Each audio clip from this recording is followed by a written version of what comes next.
Cara kesilapan yang ramai orang masih lakukan bila nak buat pelaburan emas, mereka pergi beli emas perhiasan di kedai emas.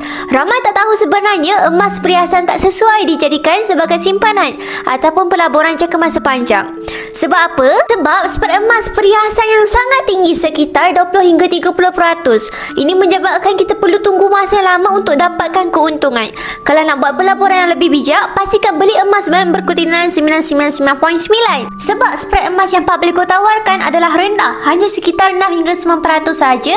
Untuk 1 kilogram ni hanyalah 6% saja spread emasnya. Lagi murah emas tu, lagi rendah dia punya spread emas. Nak mula simpan emas pun tak perlu tunggu ada bajet yang besar. Kita boleh mula menabung emas melalui akaun Mas Gap dengan serendah RM100 ataupun 1 gram sebulan. Konsisten menabung emas mengikut bajet tuan-puan masing-masing. Contohnya kalau mampu simpan 1 gram sebulan, dalam masa setahun tuan-puan sudah ada 12 gram emas. Bila sudah ada 12 gram emas, tuan-puan boleh decide untuk keluarkan item 10 gram gold bar ni dan Publico akan postkan emas ni ke rumah tuan-puan. Inilah apa yang penyimpan emas saya buat. Yang dulunya sebelum ni suka simpan emas 916, kini mula berjinak untuk simpan emas 999. Bila dah capai 10 gram yang pertama, naikkan sasaran kepada 50 gram emas, 250 gram emas dan akhir sekali 1 kilogram emas satu keluarga. 1 kilogram emas inilah yang akan jadi benteng pertahanan bagi kewangan sebuah keluarga. Inilah cara sebenar bila simpanan emas secara konsisten dan berstrategi.